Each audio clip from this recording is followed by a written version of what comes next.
Albert Einstein, a mind that reshaped our understanding of the universe, passed away on April 18, 1955. He was 76 years old. Einstein had explicit instructions for after his death. He wanted his body cremated and his ashes scattered in secret. Einstein's wishes stemmed from a fear of becoming an object of morbid fascination. He didn't want his final resting place to become a shrine.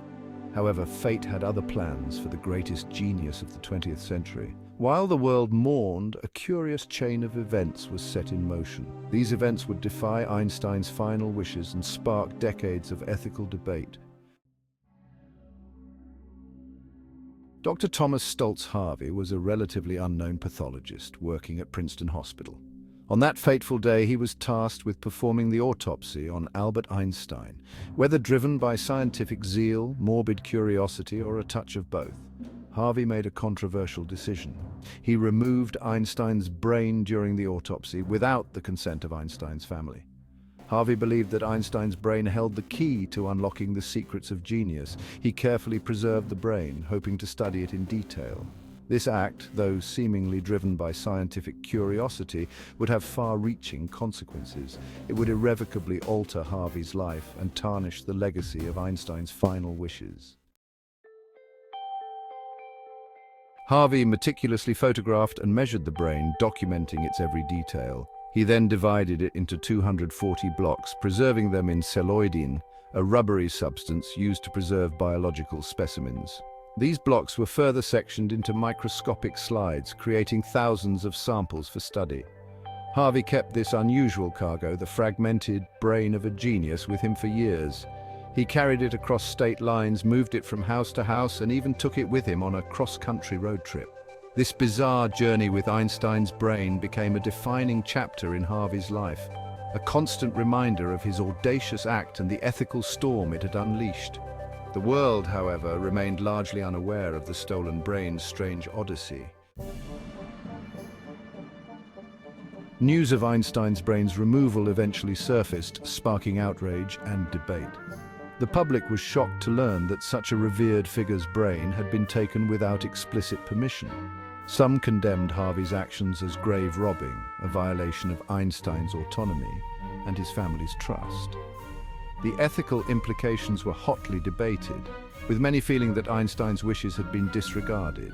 Others, however, saw potential scientific value in studying the brain of a genius. They believed that unlocking the secrets of Einstein's brain could lead to groundbreaking discoveries in neuroscience. Harvey always maintained that his intentions were purely scientific. He argued that his work could contribute to a greater understanding of human intelligence. He believed that studying Einstein's brain could reveal anatomical clues about intelligence and creativity. Harvey was convinced that the physical structure of Einstein's brain held the key to his extraordinary cognitive abilities.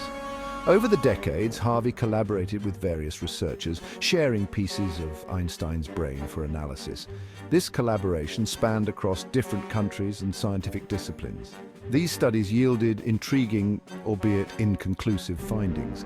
Researchers published numerous papers, each adding a piece to the puzzle but never quite completing it. Some researchers reported differences in the size and structure of certain brain regions compared to control groups. These differences were thought to be linked to Einstein's unique cognitive abilities.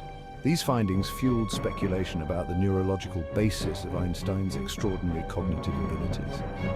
The scientific community was abuzz with theories and hypotheses. However, many scientists remained skeptical, arguing that it's impossible to extrapolate from a single brain to general conclusions about intelligence. They cautioned against drawing broad conclusions from such a unique case. As Section 5, the price of curiosity, Harvey's fall from grace.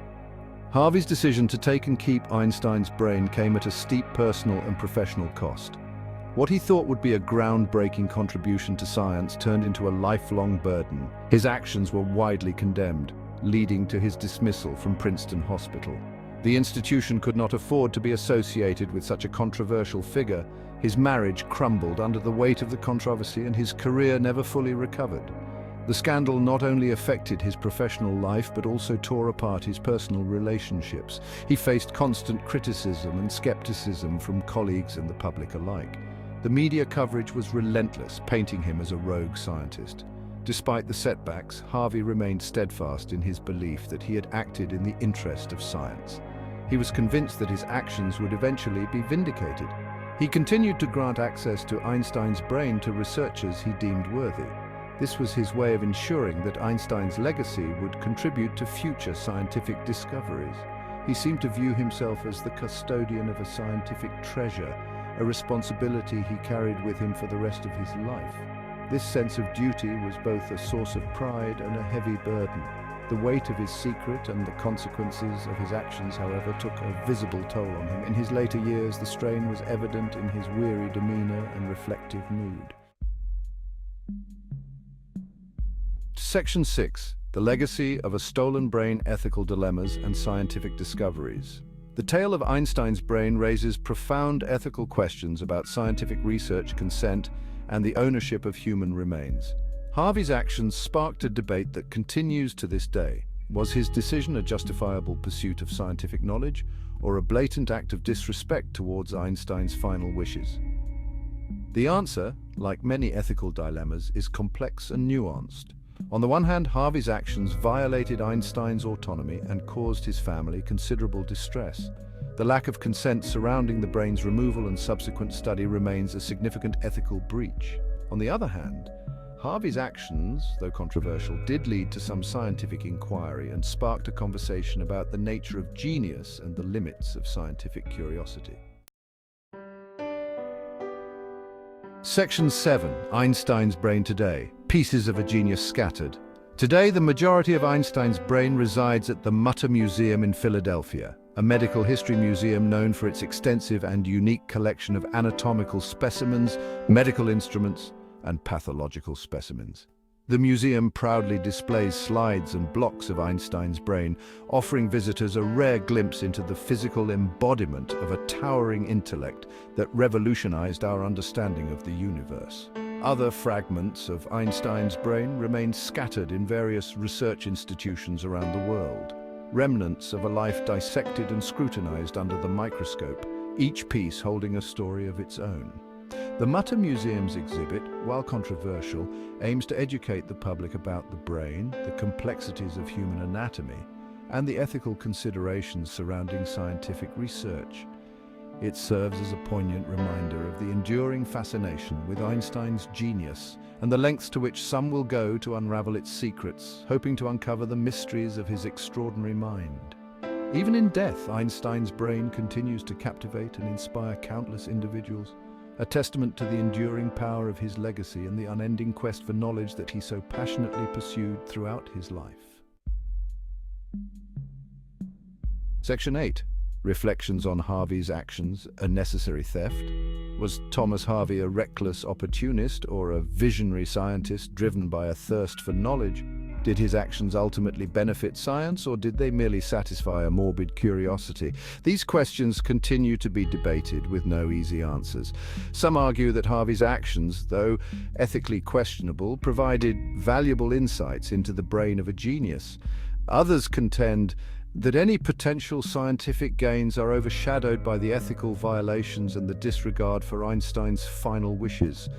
Ultimately, each individual must grapple with the complexities of the case and arrive at their own conclusions. The story of Einstein's brain serves as a cautionary tale, a reminder that the pursuit of knowledge must always be tempered by ethical considerations and respect for human dignity.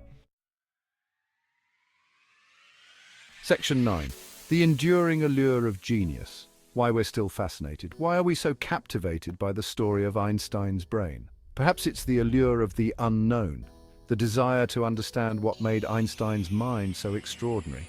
His brain represents a tangible link to a mind that revolutionized our understanding of the universe. It's a physical manifestation of genius, a concept that continues to intrigue and inspire us. The enduring fascination with Einstein's brain speaks to our desire to unravel the mysteries of the human mind. We long to comprehend the nature of intelligence, creativity, and consciousness. Einstein's brain, even in its fragmented state, represents a tantalizing clue, a piece of the puzzle that could unlock profound insights into the human experience. Section 10. Conclusion. The brain that changed the world.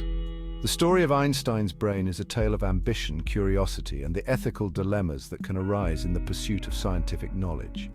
It's a story that continues to spark debate and intrigue, reminding us of the complex relationship between science, ethics, and the enduring legacy of genius. While the scientific value of studying Einstein's brain remains a subject of debate, there's no denying the impact it has had on our collective imagination. Einstein's brain, once hidden away in a jar, has become a cultural artifact, a symbol of the enduring power of curiosity and the relentless pursuit of understanding the universe and our place within it.